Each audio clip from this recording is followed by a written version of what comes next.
right, I think that will suffice. I think that's enough of that nonsense there. How are you, Mike? I'm doing great, Mike. How are you? Excellent. We are both Mikes. Thank you for joining us. And whoop, there's some sort of alarm or something going off here. What the heck? 45-second alarm? I guess. Nuggets ready? I guess. All right. What's going on here? You're starting off with a bang. That's awesome. Just cut that out in post. Yeah. It don't take no time at all. Hey, I got a question for you. Do you know what an NFT is? NFT, non-sufficient tons? That's along the lines of what I was going for there, but NFT, non-fungible tokens. Ah. This is like Bitcoin, but this is like artistic type stuff. This is like, if you've ever seen any digital media, maybe you're thinking of something like YouTube or a meme or something you can access for free, but anytime you want. Well, there's a technology now where you can own those moments in time. They're doing this with sports as well. You can buy clips. Like if a basketball player makes a dunk, you can buy that clip and you can sell. It's yours. You have the rights to it now. Okay. And it will go up or down in value. And the same thing with these other fungible tokens. That's the latest internet buzzword there. So I didn't know if you had heard of that or... No. Am I turning into an old dad? Yes, and we'll get to that later because I have some stuff that's going to make us feel really old. We look at things now and we're like, huh? What? No. Yeah. Like, unreal. I don't get it. I'm just fascinated by the world now and how things happen, you know?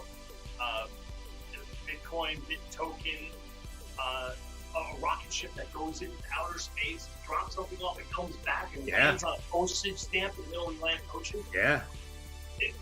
If someone told me that, I wouldn't believe it. And now you can buy a piece of time.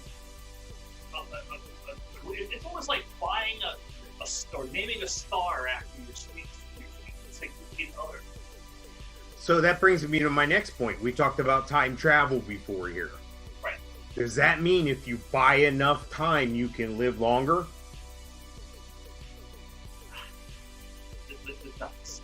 Come on.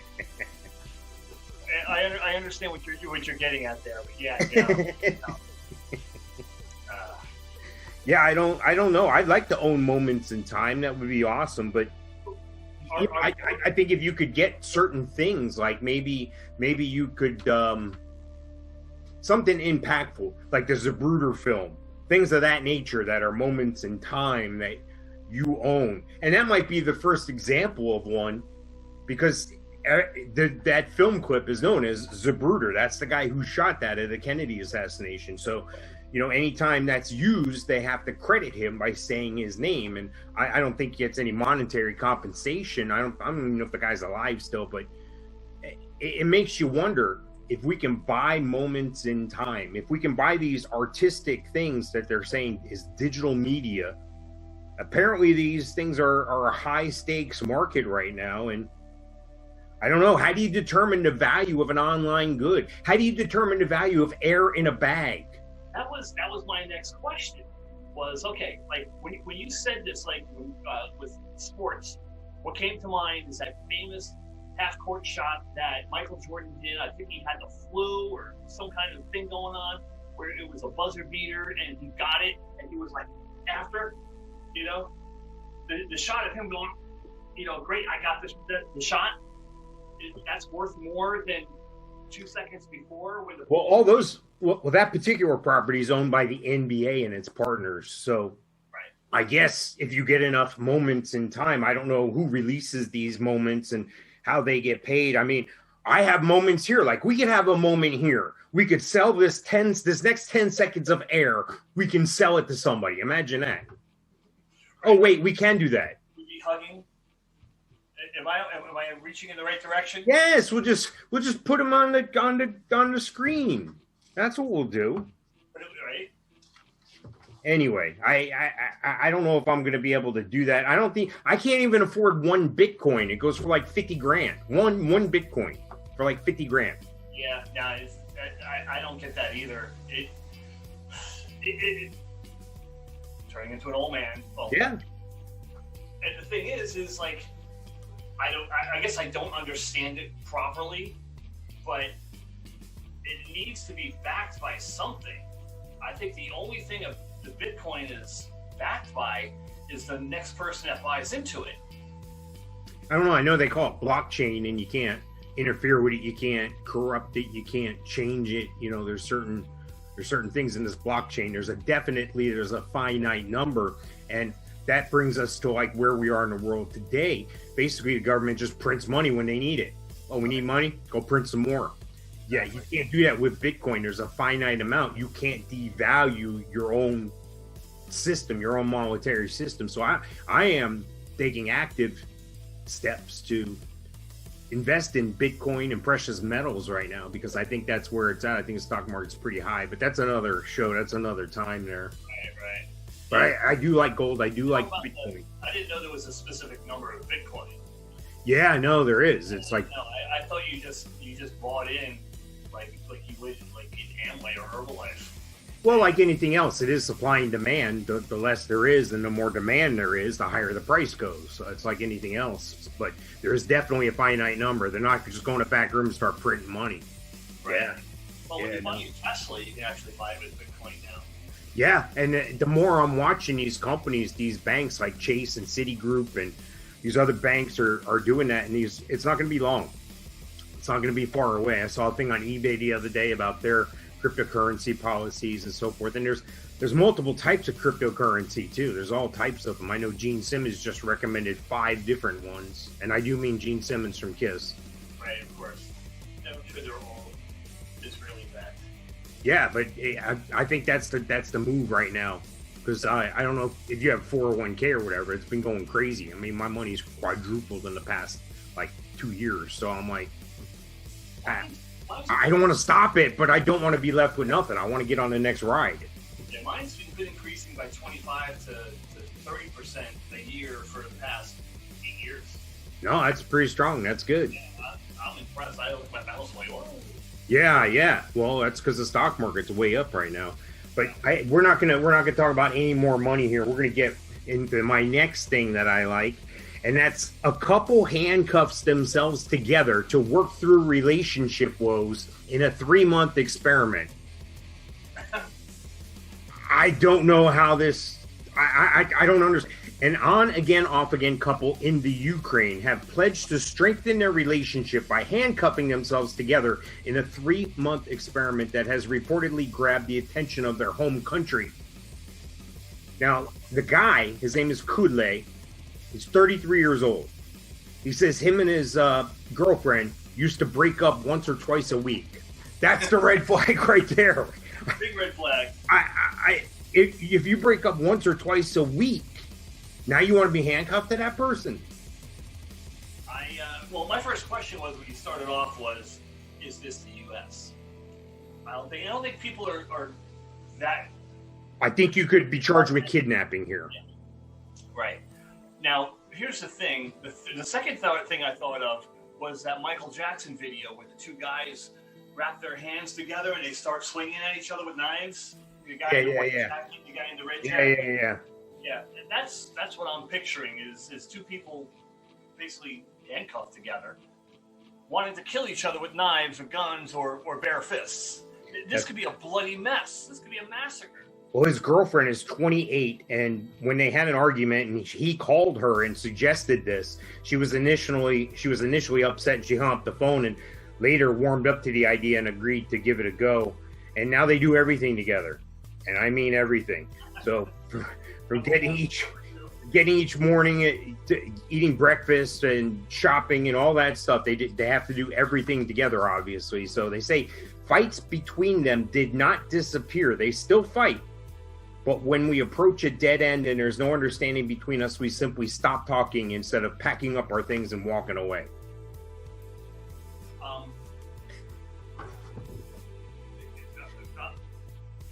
I'm thinking beyond having breakfast or talking or having fights. I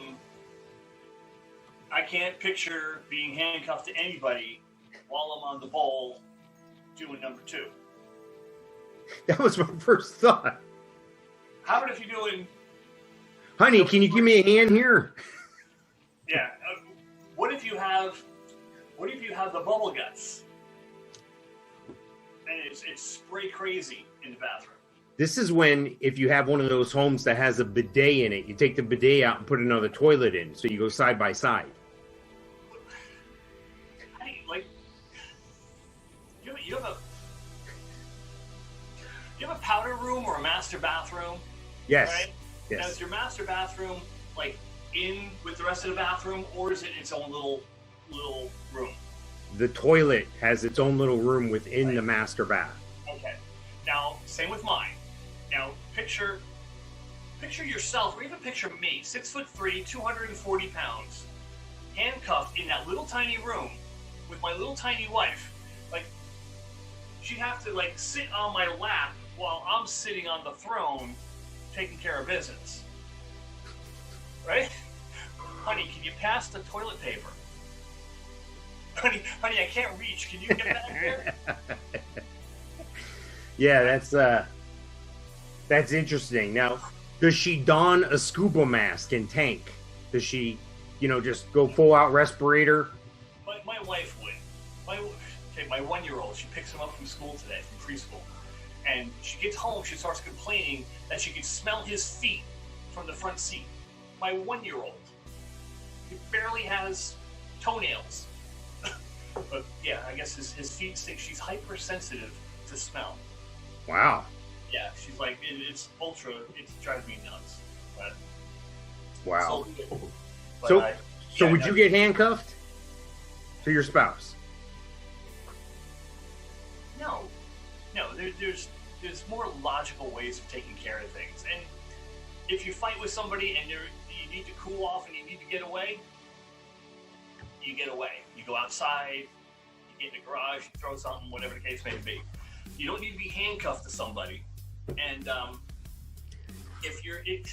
my rule always was that if I broke up with someone for a third time, that was the last time. That was the last time. Three strike rule, huh? For lack of a better word, yeah. If you can't make it work 3 different times, or if there's something that bad that you need to break up about it, you need to break up about it. Wow. No, I agree with you. I see what you're saying, and there's just certain things that you just. I think if you're that young and you're going to an extreme to handcuff yourself to somebody because you're not getting along or you're not able to have the relationship you want or desire, you're not working on anything by doing that. I don't think. I don't see what that does. I mean, I guess when you were little, if you had a problem with a sibling or a friend or something, sometimes you got locked in a room together or you had to sit down together or whatever. But yeah. I think if you're 33 and 28 years old, handcuffing yourself is a bit extreme. I say just let it go. Just move on. Right. Next. Yeah. I'm going to handcuff. And who's to say that she's not, I mean, we don't know enough about the story. Who's to say that she's not right in her position and that he's just trying to cling on and make sure she don't get away? So he's using this as a thing. For all we know, this could be like a kidnapping. Just more passive. Maybe she just doesn't realize it. Is there such thing as passive-aggressive kidnapping? That might be the first one. I'm gonna follow that story. I'm gonna continue to follow and see how that goes. That's beyond bizarre. But they show them that in the article that I found, it was on Fox News Lifestyle. They say they have breakfast. They have a picture of them having breakfast in handcuffs. So where's the key? Who has the key? Right? Is it in his pocket where she can reach it? Is there a safe word? Right? Safe word. Well, I mean, I don't know. Would you need a safe word? I think getting me out of here would suffice. I guess if they were swingers or into bondage or something, they're on their way there. Yeah, it's possible. It just makes no sense. The Ukraine. I don't know. I don't get it. In related news, the cassette tape player's creator, the cassette tape. Remember cassette tapes when you were in high school? Yeah. The guy who came up with that died. Really? Yeah. I know that's not related news. I was trying to be funny. Lou Ottens, the engineer who oversaw the development of the cassette tape.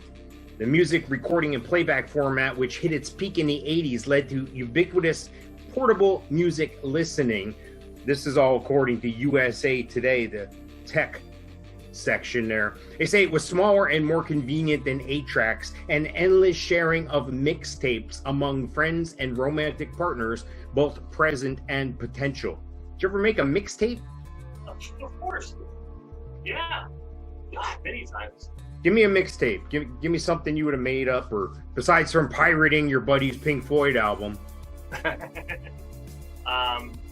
Gosh. Your ear looks very clean there, by the way.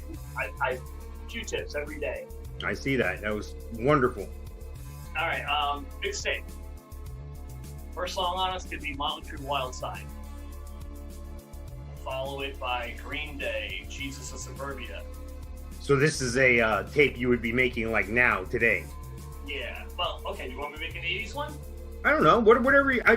Give me an idea of what you've done in the past. Do you remember the first mixtape you ever made? I know. Actually, no, I don't specifically remember, but I'll guarantee you it was probably 79, 78, somewhere in there, and it was all songs off the radio. Yeah. With the DJ in the beginning trying to hit the post, you know? How about if your band was on TV? Did you take your little radio thing and put it in front of the TV speaker and hit record? No, never did that. I remember staying up late watching Don Kirshner's rock concert. Yeah. This was on. Yeah. But yeah, taping off the radio is probably the first mixtape, and that would probably be like Kiss, Beth, Billy Joel, things of that nature. Probably a little Christopher Cross. Did you ever make one for a female? I will admit this. Oh boy. Yeah, this could be trouble. Wait a second here. Let me get the correct sound effect. All right, there we go. Gosh, well, you know the story between Brenda and I. Brenda and I Yes. did college in 1985. 1986, I went back to New Jersey, and life got separated. We were separated for 25 years. But during that time, I did make a tape that I was going to send to Brenda, and it was Poison, the band Poison. I Won't Forget You, Babe. And I actually taped it on there like 2 or 3 times. I made it roll because the ending of the song is like the beginning of the song, and I made it roll into each other. Yeah. 3 times. And I was going to take that tape and send it to her, but I just never did. I don't know why. But yeah, I made that for her. You don't still have a tape, do you? No, can't imagine that. No, I don't think I have any cassettes left. Well, it's funny to me how you can remember. And remember, this was your tool. Like if it became unwound or something, you would take a pen and turn it in the little wheel, the little cog. Yep, done it many times. And then when you got a cassette at the store, it had the little plastic tabs. Like if you bought Pink Floyd tape or whatever, it had the little tabs were clicked out so you couldn't record over those. Meanwhile, when you bought the 6-pack at the store, it had the little tabs. Once you recorded that tape, then you broke the tabs off so you couldn't accidentally record over that thing again. Yep, I've actually, and you put tape over it. Yes. Retape. Yes. If you didn't have tape, you just stuck a piece of paper in the cassette with it, so it would push the little tab back so you can record. So do you hear that noise? That's all the millennials and Generation Z's changing the channel and stopping listening to us because they feel like they're listening to their dad and crap. Yeah.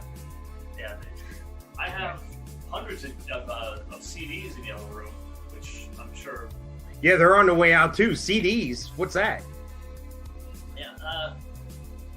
The Honda Pilot doesn't even have a CD player. Yeah, no, they don't. They stopped putting them in cars in 19, I think.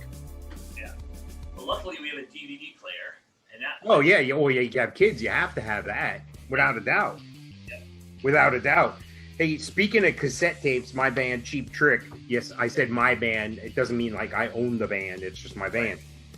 They have a new album coming out. These guys are like 154 years old, and they got a new album coming out April 9th, In Another World, and their new single, Boys and Girls and Rock and Roll, was out yesterday. So they're doing something interesting. I saw their YouTube videos for both songs they've released off this album, and it's just like an image of their logo. Like the one has to do with fire, so it's an image of a map with a cheap match being lit with a Cheap Trick logo behind it, and it's like there's motion to it, but it's computer generated. And then like this one, it looks like you're looking down at your gear shifter in your car, and it says Cheap Trick on the top. But that's the whole video, and it got me thinking: are people not really watching videos anymore? Are they, even when they're on YouTube, are they just listening to it and paying attention to something else on the phone, on their computer, or whatever? Is that fair? Do you think that's the case? I think that I still like to watch a video with the song, you know. And a lot of these bands, like case in point, is Bowling for Soup. They're a newer band. They were signed to Jive Records back in the day. They basically release their own stuff now. They have their core audience, and really they're not going to gain millions of new viewers. So they do a lot of like homemade videos or lyric videos. And I think it's just a dollars thing, you know, to produce a video, hundreds of thousands, millions of dollars to produce these videos. Do you get a return on your investment with these videos? Not anymore. I don't think. They don't show music videos on MTV anymore, do they? Right? No, not for 25 years now. It's all 16 and pregnant and reality TV and real people, real world. How much more market share will Cheap Trick get by releasing a video, even if they spent $10,000 on it? I'm convinced at this point in their career, they have their set of fans, and those set of fans are going to continue to be consumers of their product. But I don't see anybody else just jumping on the bandwagon. It's not that big. I don't think they're gaining any new fans that way. They'll be onesies, twosies. Like my kids will go to a concert if I took them. Right, exactly. My granddaughter would be bored out of her mind, and she'd be like, "Who are these people?" We took Lisa and I took all the kids one time to see Cowboy Mouth, and we went to the show, and my stepdaughter Ashley was enticed to get on stage because the kids were being kids. They were being teenagers, you know, at the time. That's how old they were. And there's a small club, and we were near the front area. And Fred LeBlanc, the lead singer and drummer, pointed her out in the crowd and stopped the show and was trying to make her smile and everything. Then called her up on stage and had her play the drums with him for her song. It was pretty cool. But to me, that's the type of situation where it was just like you said. If, mom and dad takes the kid to the show or something, maybe they'll enjoy themselves a little bit. But, to me, you have to put yourself out there. You have to target that like that guy did. That guy, Fred from Cowboy Mouth, knows that there's going to be a finite time for his 15 minutes, if you would. And he doesn't know when it's going to stop. So how do you extend that time? You got to hit the youth. You got to get them young. And that's just like anything else. It's like in sports. The kids that start young are way ahead of everyone else when they get to high school. So I think a band's got to keep reinventing itself if it wants to stay contemporary. But bands like we're talking about, I don't think there's a need to do that. Just be themselves because they've already got their finite audience. A buddy of mine and we went to Guns N' Roses at the Alamo Dome, and 65,000 people in this place. We got seats on the floor. He brought his son, 12 years old, all excited. Guns N' Roses, he's going to hear Sweet Child of Mine. And they played for like 3 hours. It was obnoxious how long they played. I was like, all right, come on, guys. Come on. But we got on the floor. We didn't have tickets on the floor, but we got on the floor, the 3 of us. And we are probably 50 feet back from the stage. And my buddy Dustin and I are both, he's excited, I'm excited. He's in his 30s, I'm a little older. And his son's being 12, is sitting in the chair, Wow. The whole time. You know, these are all songs he knows on the radio, and he's just. Was it because he looked around and he didn't see anybody that looked like him there? Well, I'm sure that's part of the reason. And the thing is, you know, at 12 years old, you want to hear the song on the radio. Yeah. You know? Where me, I heard the song on the radio. Right. I heard the other version they have on the bonus track on the CD. I heard that version too. Right. I'm hearing it live. You know, I want to hear it live. I want to hear it different. I want to hear it different. One of the reasons why I can't stand or do not like to go to see Leonard Skinner's live. They are such a tight band that you can close your eyes and you're like, okay, this is the CD, this is the album. Yeah, but they're, you know, that band is kind of like some other bands, like Molly Hatchet and these other bands from back in the day. You don't even know who you're seeing anymore. They're different people. There's like one guy that used to be the tech for the band, so they get to keep the name, and they just. Right, it's the drummer's son. Yeah, like, but there's bands that I don't think will ever do that again. Like obviously, right now, Van Halen. There's no chance. Done. Hagar or Roth, it doesn't matter. It's not happening. There's no Eddie. It's not happening. But that would be like Eddie's son, Wolfgang, who plays bass, right? He plays bass, not guitar. Well, in Van Halen, he played bass, but he does play guitar. He does have a band called Mammoth. Yes. I heard their tune the other day on the radio. I thought it was pretty good. It's really good. Really good. He's going to do a short tour. I think the name of his band is Mammoth and then WVH to make sure you know that that's who that is, right? Yeah. But I think, well, the people that matter, and the thing is, he might actually do really well because he's going to get that Van Halen crowd, you know, that'll go just to see. And I don't know. I heard he put out a GoFundMe page or something not long ago. Like he's not doing well. Really? Yeah. I'll let me research that. Let me take that back and let me research that. But I swear I heard something about that. I'd be surprised. It was actually a good. The song I heard was really good. Really good. Well, does Valerie Bertinelli get all that Van Halen money? She's not married to him. They're divorced. She's remarried. They were both remarried. Yeah, but she was obviously with him for a large part of that, no? Yeah, a good portion. Probably a good 20 years. Is it going to be like a Courtney Love with the, shoot, what's her, Kurt Cobain, Nirvana. Courtney Love made the Nirvana situation really rough on Dave Grohl and the other people in Nirvana. He was just like, no, and she was trying to battle the whole time, and it got to a point where I don't think either one of them were satisfied with the end result. But, you know, maybe like a Yoko Ono situation, but, you know, she didn't drive John Lennon to kill himself. Somebody else killed him. Yeah, I don't know. But I'm sure even if she didn't get anything post-mortem, that it all went to Wolfie, and Wolfie's got his mom's back. Not that she needs it. She's on television still. She's still making a buck.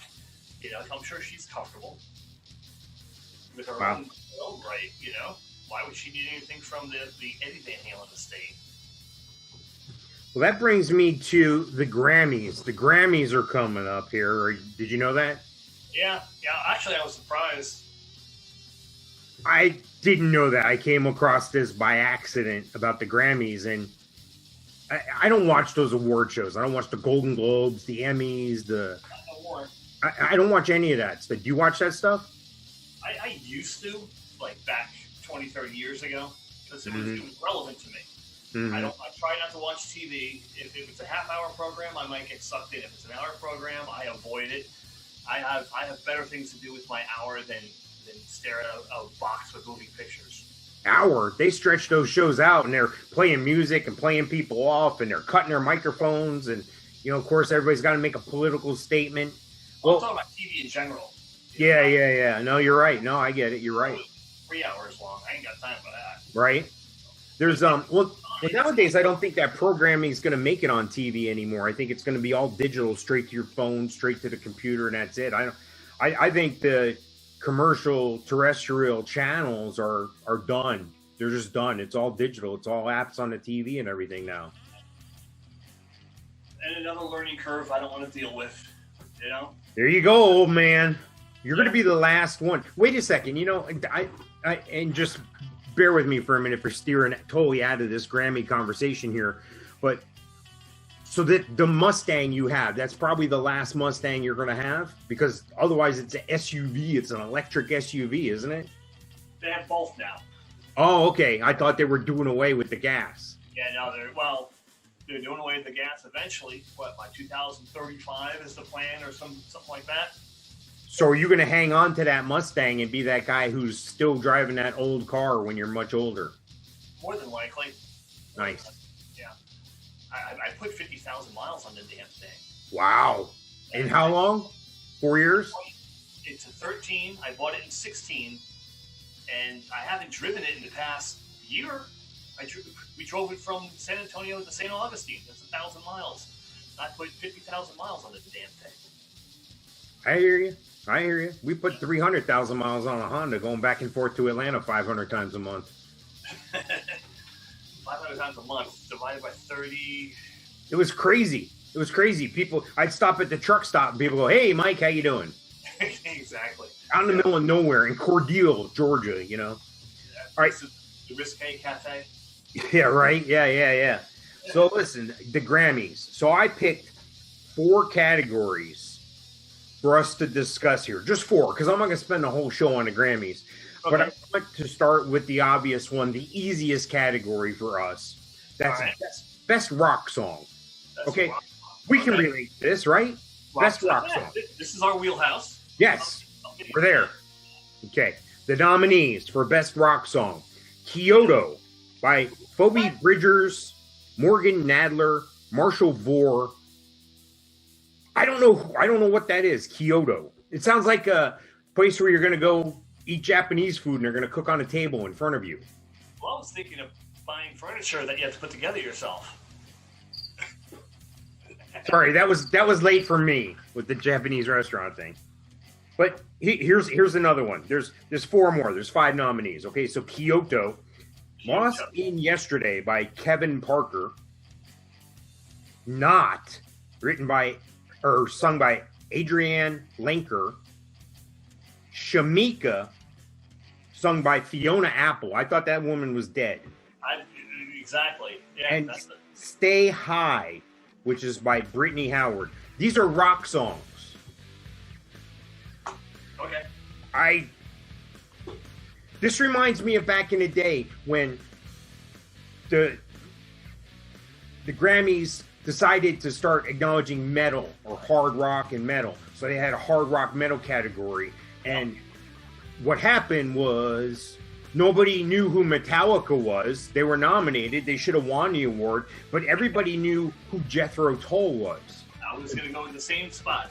Jethro Tull. They hit that award. And I'm like, I'm looking at this and I don't have that Jethro Tull here. Well, maybe it's Fiona Apple, but I thought she was like 116 years old. Do you recognize any of these names? No. Fiona You're Apple old. was the first thing I recognized. We're both old. I went to a concert with somebody. And it was at the Hard Rock Live in Orlando. And it was an ex. And she went with a friend from Miami. And I snuck into the venue. No, not me. Yeah, and I think it was Fiona Apple. It was either Fiona Apple or Tori Amos, who I think are the same person, just different personalities. But I thought Fiona Apple was like an 80s thing. Yeah, and she had like a parallel, like very close to hard rock. No, she couldn't have been an 80s thing. She was born in 1977. Okay. She was out really back in 94 or so. Oh. Yeah, it seemed earlier than that to me. Yeah. And I doubt there's 2 of them out there. And the thing is I couldn't tell you one of her songs. I couldn't name one. But if I heard one, the 1 or 2 popular ones, I guess, maybe I would go, oh, yeah, that's her. Yeah. right, who else is on this list of hard rock or rock and roll category? So Kyoto by Phoebe Bridgers, Lost in Yesterday by Kevin Parker, Not by Adrian Lenker, Shamika by Fiona Apple, and Stay High by Brittany Howard. These are rock songs that I've never heard of, so I'm anxious. That makes me very anxious. Now we're going to go to the polar opposite. We're going to go to the thing we're not familiar with at all, the best rap performance. Performance, okay. Yeah, so let me just get the buzzer ready here. Let me see. What sound effect am I looking for here? Am I looking for this? This is probably it. Sure it's not this one? Yeah, boy! Yes, with the yeah boy behind you. All right, so the nominees for Best Rap Performance: Deep Reverence by Big Sean featuring Nipsey Hussle. Not Nipsey Russell, Nipsey Hussle. Bop by somebody named Da Baby. That's DABABY. Da Baby. What's Poppin' by Jack Harlow. The Bigger Picture by Lil, and I mean Lil, not little the word, but Lil Baby. Not to be confused with Da Baby. And then Savage by Megan Thee Stallion featuring Beyonce and Dior, Pop Smoke. The only name I recognized was Beyonce, and that's because we used to date. Wait a second. Hold on. There you go. All right. Record of the Year. You ready for Record of the Year? The nominees. Black Parade by Beyonce. Okay. Colors by the Black Pumas. Rockstar featuring Da Baby and Roddy Ricch. Say So by Dojo Cat. Everything I Wanted by Billie Eilish. Don't Start Now by Dua Lipa. Circles by Post Malone. And Savage by Megan Thee Stallion. Now I recognize Post Malone. I've heard the song Circles. And I recognize Billie Eilish, and I've enjoyed listening to her, but then when she opens her mouth when she's not singing, she's a complete moron. So, yeah, did you recognize any of those people? Post Malone, the Billie Eilish, the Beyonce, and that's, what, 50%? All right, this is the last one. So we're bound to get something right here, right? Because I picked 4 categories that we could probably relate to or talk about here. Album of the Year. Now, this is different than Record of the Year somehow. Album of the Year. I think Record of the Year is Single of the Year. Oh, is it? Is that what Record of the Year is? A single? Record of the Year is single, and Album of the Year is album. Well, there you go. I'm 150 years old, and I still didn't know that. Great job, Mike. Good job. Hold on a second Well, here. that would be my guess. All right, so the nominees are Chilumbo by Jinka Aiko, Black Pumas Deluxe Edition by the Black Pumas, Everyday Life by Coldplay, The Jessie Volume 3 by Jacob Collier, Women in Music Part 3 by Haim, Haim, Future Nostalgia by Dua Lipa, Hollywood's Bleeding by Post Malone, or Folklore by Taylor Swift. Here we go. Taylor Swift's going to win, and that, who's that went on, used to go on stage and interrupt her and say Beyonce should have won? Jay-Z? Or I think that was Kanye. Kanye. Yeah. I'm going to go with Taylor Swift. Because Yeah. it's all fixed and rigged. With that particular category, I think you need a little bit of history behind yourself. You can't come out with your first mixtape and expect to win Grammy of the Year, or Album of the Year at the Grammys. And the first 4 you mentioned, I knew one of the 4. I think Post Malone was the only one I knew of the first 4. And Coldplay, can't stand them. They're in the category. I have a category of music that I just can't stand, and it's Coldplay, John Mayer, Dave Matthews. It's just particular music that's extremely popular that I don't get. I've probably told you my Dave Matthews joke in the past. Do you remember it? Really? No. Yeah. So, as a fan of Cheap Trick, call the people that follow Cheap Trick and go to a lot of their shows. They call them tricksters. Okay. Okay. If Good you band also.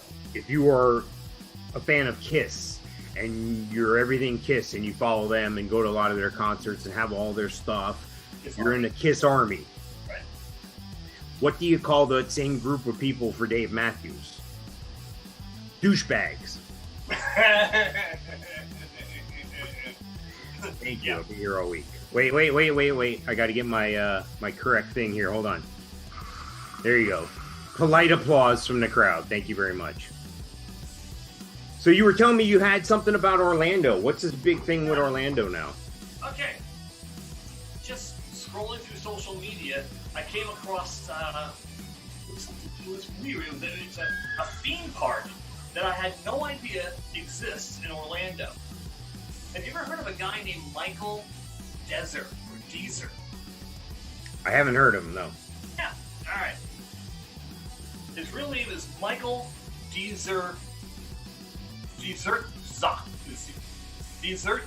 Zav. Yeah, it's easy for you to say. No, it's not.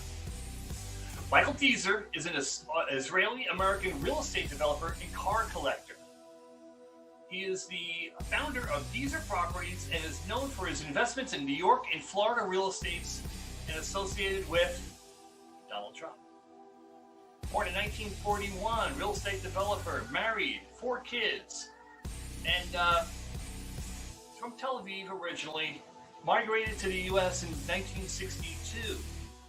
Worked in advertising, moved his way into real estate, and founded Deezer Enterprises in New York City, which focused on the Chelsea neighborhood. Goes on in the 80s, he worked with Donald Trump, helped with Donald Trump's Grande Oceanfront Resort and Residence, and his $166 million Trump International Hotel and Tower in Sunny Isles Beach, Florida. All right. And it goes on to show a couple different properties he had. Let me switch pages here and go to Deezerland Park. Deezerland Park, Orlando and Miami. Here's the thing with this place. You remember Festival Bay Mall? Yes. It appears this guy bought this place. He bought it and turned it into a theme park. Yeah? 5250 International Drive. And where is the website? Let's go to the website. And you can do anything here. It's unbelievable. There's one in Miami. There's one in Orlando. And, of course, that doesn't want to come up. But there's a bowling alley in this place. Yeah. There is those... the go-karts, like the what do they call it? Mario Andretti, right? Electric go-kart track. Yeah. And the guy owns 1,000 cars.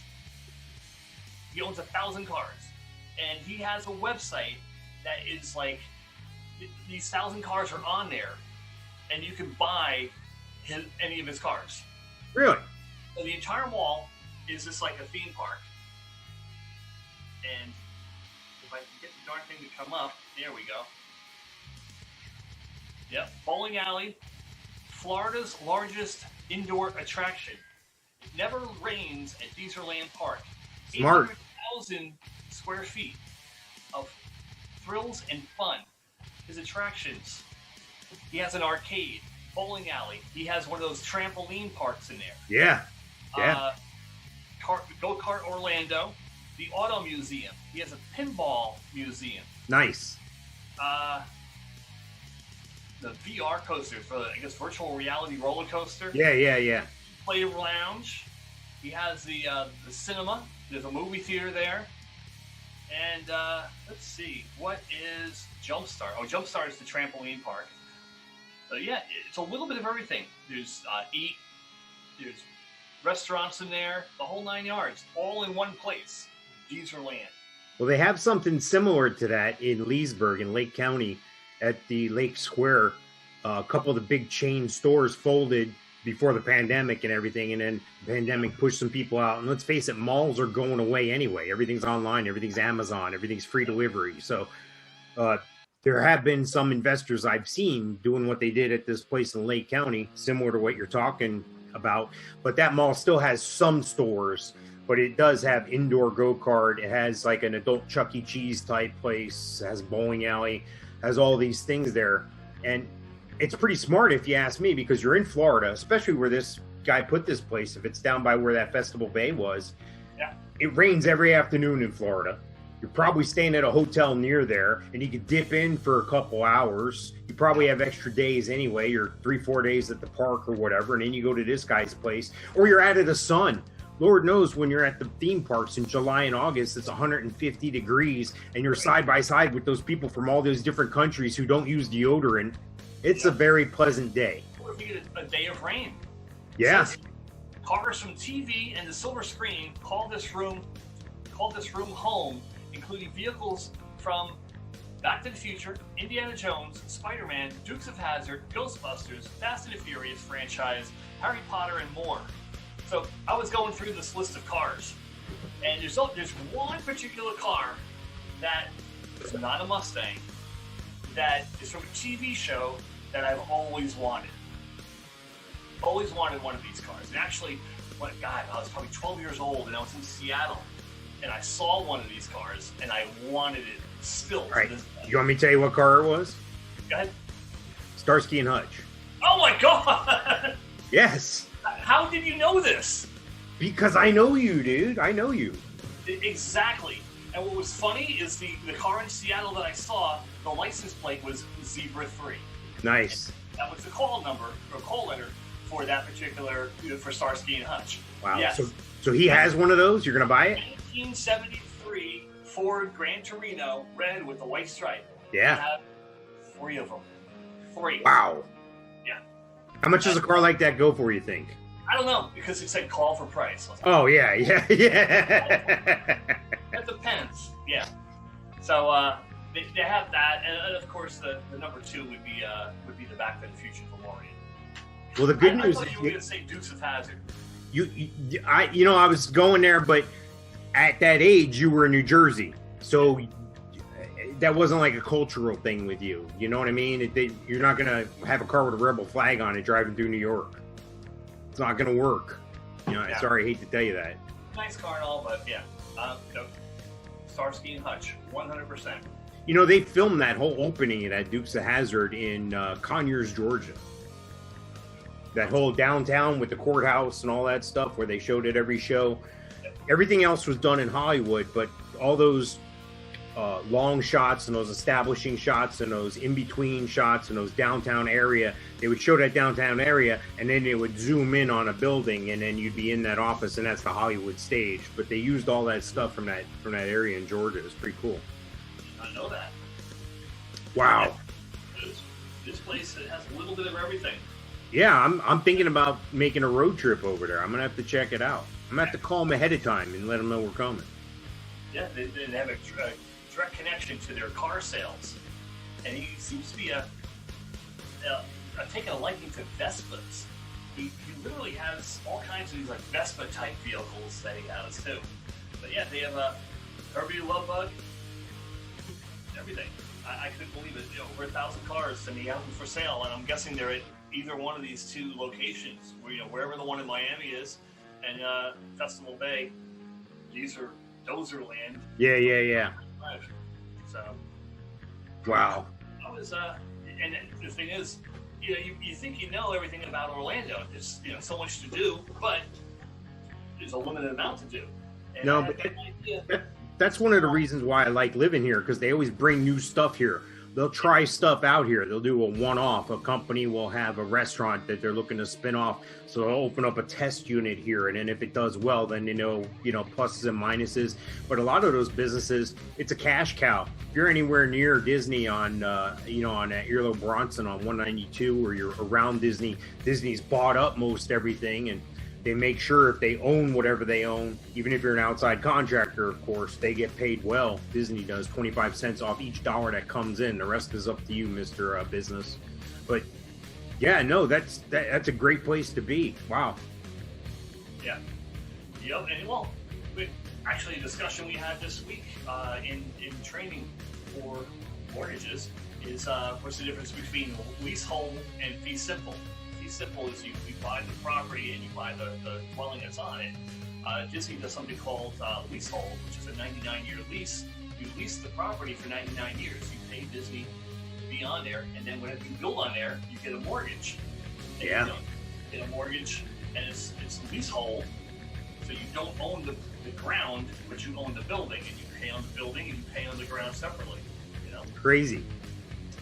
We're in the wrong business. We need to be on the high end. I need to be sending you proposals, and you need to be, this is 7-figure proposals for real estate. You need to be checking the box and sending the package through, and then we'll split the money. that'll work. That works for me.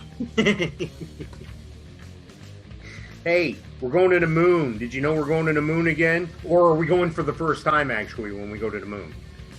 Oh, excuse me. We're going again. Okay. All right. Well, they're saying that we've been there, and they're saying that we're going, and the plan was for us to go in 2024, but they're not sure if they're going to make that target date. They're still on track, though, to go. But brings me to my next thing. Do you think we need to go to the moon? Why are we going to the moon if we've already been there and left? Yeah. Well, I thought the same thing, but is it a motivational hoorah, America's great kind of thing? I think it's going to be like a launching pad, almost literally, to get us to interstellar travel. The moon is going to be a stop. Like, you're going to have to stop there and refuel or pick up passengers or whatever. Yeah, it's going to be a stop. So, brings me to my next point here. China and Russia, joint plan for lunar space station. So, two people that are kind of like our mortal enemies, if you would. I think it's silly and stupid that that's the way it is, but that's what it is. China and Russia announced earlier this week that they have partnered to build a lunar research station. Russian space agency Roscosmos said in a statement Tuesday that it had signed an agreement with China's National Space Administration, the CNSA, to build a complex of experimental research facilities created on the surface and/or in the orbit of the moon. Is this bad for us? It's going to be like a pilot truck stop. I don't know, but it sounds like they're going to be able to charge you whatever they want for the products in that convenience store there, because they're the only thing on the moon. Our enemies are going to be, oh yeah, normally if it was China or Russia, we charge you this much. But being you're from the USA, it's double that. Right, exactly. Yeah, I'm not sure I feel good about that. And who's to say what is advantageous about being on the moon yet? I mean, for all we know, there's other people on the other side of the moon. Maybe there's there is a dark side of the moon. The moon doesn't turn. We see the same side of the moon the whole time. In essence, it does turn, but it turns so we only see one side of it. No, not one side at a time. The moon doesn't spin. It moves, but it doesn't spin. It does spin because it faces us in the same direction each time. If it span, it would do this. Well, you know how the Earth goes into orbit, and it spins on that same orbit. The moon doesn't. There's no rotation. Is that what I'm trying to say? Yes, it moves. It orbits the Earth, but the same side. There is a dark side to the moon. Yeah, and when we see the one side only, isn't it spinning when doing that? No, because wherever you are on the Earth, I'm gonna have to come with props next time and a flashlight. We're gonna have to get some elementary school kid to explain this to us. But isn't it turning when you only see that? Yeah, but the only people who have seen the dark side of the moon are the Russians and the American astronauts who went around the moon, and there was like a 2-minute delay, like where we couldn't communicate because we were on the opposite side of the moon. There was no way those waves were going to get around the moon. So I think there's a dark side of the moon. I think that's where the aliens are. I think they're on Earth, but I think they have a big substation there. It wasn't actually spinning like this, but if you were looking at it from one side, I don't know what else. Next topic. Yeah, ask one of your kids to fill us in on how this works. They're young enough and old enough to be able to tell you. We don't know. You and I are how old? We're ancient, and we don't know. It's that great school system we have. But I'm nervous about the Chinese-Russia thing. Now, they're developing a moon registry. It catalogs the human heritage left behind on the lunar surface. So there's a bunch of junk. There's junk floating around in space, but there's a bunch of junk that's on the moon. For instance, let's see. I'm scanning through this thing here because I saw it before. For instance, the flag that the U.S. left on the moon. They're going to catalog and pinpoint those things. So my question is, does China and Russia go and take our flag down? You know they would. And I'm sure it's dated by now. Well, there is some controversy about the whole moon landing thing. I was at the national park in New Mexico where they did film the moon landing. I've been there. That was exciting. Isn't there I think they debunked that because of how the shadows would be cast from trying to get ratings. trying to do something different. Damn it. Yeah. I mean, I'm trying to get something going here. Trying to get some money going. Let's get some clicks. So if I say that we never went to the moon, which for years I thought that, but I don't know. When we're going back to the moon, there's something called the Artemis program. Had a wave of an industry momentum, partially thanks to an energizing yet wildly unrealistic target date of 2024 for planting boots on the moon. So my question is, are China and Russia trying to beat us to the moon, and they're going to put up a toll booth when they get there? They're like, hey, no, stop. You want to enter, it's like in there in Disney, it's like $180 for one day. Yeah. Cash only. And the thing is, can someone claim the moon? I don't know. How did people claim land back in the day? Yeah, finders keepers, Squatters' rights, isn't that what they called it? Right, yeah. But, yeah, I don't know how that would work. So my question is if Russia goes up there and they steal our flag or they take it down, or they probably have some modular spacecraft type things like booster rockets or whatever to help them get off the moon. They probably had to leave some of that behind due to weight, So do you think that's what it's about? It's not about tracking everything on the moon to make sure the Russians and the Chinese don't get our stuff? Is it in storage up there? Right. Yeah, now there's probably not much of anything up there. A couple rovers and a couple landers modules. Well, this brings me to a very interesting point now. This brings me to my next thing here.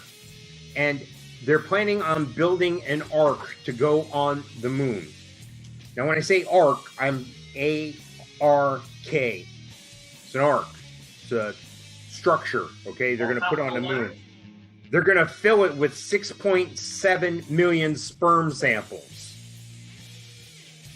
Now, apparently, the ark would involve shooting the sperm and ova samples of the 6.7 million species up to the moon via multiple payloads. The samples would then be stored in a vault beneath the surface on the moon in a lunar pit where they could be kept secure. Now, this is all according to the Insider.com, and according to the New York Post report, this would be similar conceptually to the Doomsday Seed Vault in Norway, which currently holds more than 1 million crop samples originating from almost every country in the world. My question now is, whose sperm is representing the United States, the world, the Earth? Whose sperm is that? It's definitely some jerk off. Exactly. My point's exactly. The team of 6 researchers from the University of Arizona presented their idea at the Institute of Electrical and Electronics Engineering Aerospace Conference, where they said their proposal would protect mankind from extinction.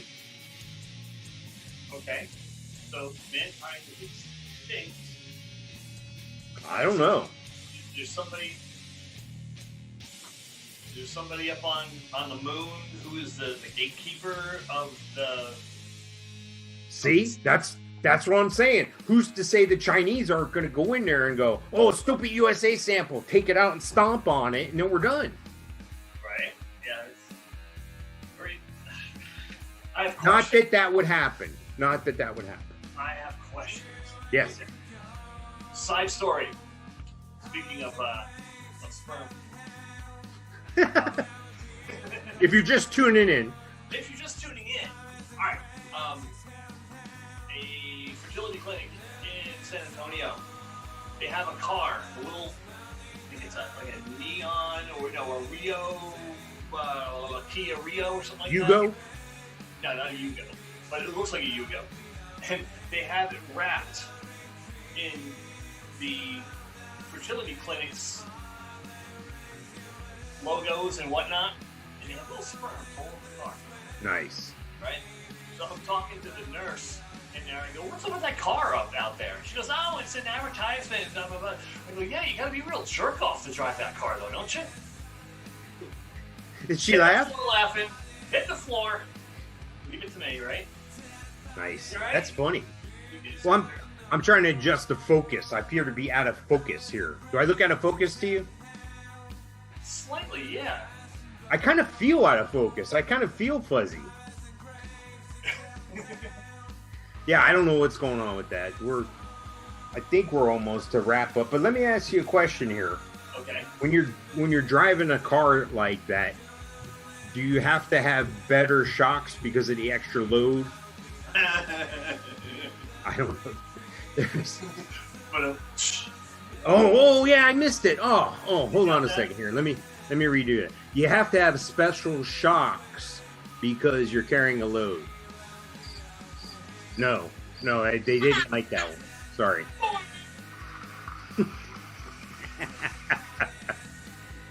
You have anything else before we wrap up today, Mike? No. Just next Friday. Yeah, oh yeah. We're going to be on location, live on location. Yes. Go ahead. Tell them where you're going. It's the movies Friday. Movies from the movie Clerks 2. They're doing a pop-up kitchen, pop-up movies. I'm going to be out there, going to get my cow tipper on. I don't know, they have tater tots and cow tipper. And maybe I'll get what's their chicken sandwich called? Cocksmoker. Maybe a cocksmoker. We'll see. Going to be out there on iDrive down by the Park Icon, that huge Ferris wheel they put up. Now, for people who may not know what you're talking about, tell them specifically what this place is. Like, you have a shirt for this place, and you're going to look like you belong there. You're going to look like you're on the clock. Well, Kevin Smith, director of Clerks 2, and the other View Askew movies.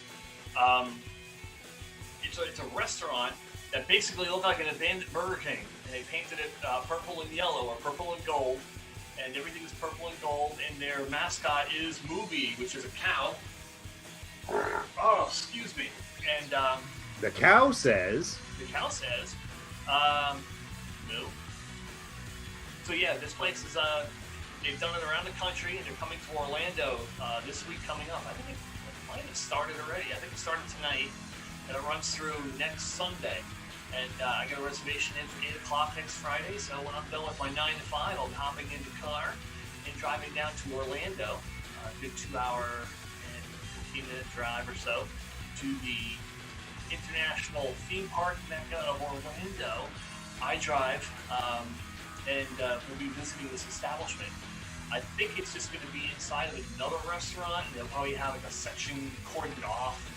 I'm hoping for some cool effects, maybe a walk-up counter or something like that. Yeah, I'm hoping that some of the stars from the movie will be there. Kevin Smith, or yeah, I wouldn't mind. Jay, or somebody. Brian Brian Anderson played one of the guys. And Dante. Who was Dante? What was his real name? Do you remember? Well, I think that might have been Brian Anderson. No, Brian Anderson was the other guy. I don't recall. The other guy from the other thing. Yeah, at the other place. Thing. Not that thing, the other thing. Maybe even Jason Mewes, a little Silent J. That'd be awesome. Now, if you go there, and obviously these people are there, you're going to make an effort to get them on with you, right? I mean, they're going to. Okay. No. Yeah. If all else fails, just roll up on them, and even if it's like a quick meet and greet, but when you roll up, you're like, "Hey, we're live on the air right now," and just go into it. Yeah. Don't ask. Apologize later. What do they call it? Elevator speech. Yeah, you got like the 2 minutes or whatever. Yeah, and you see, I'm worried that if you ask for permission first, they're going to squash it. So it's easier to ask for forgiveness than it is permission. Exactly. Oh, I'm sorry. I did get those 2 questions in though. Yep. Right. I'll have 12 questions. And for each one. Yeah. So you're not on the spot. You're like, let me whip this out. Jersey. Hold on, I wasn't expecting you here. I got you in here somewhere. Hold on. Right. Yeah.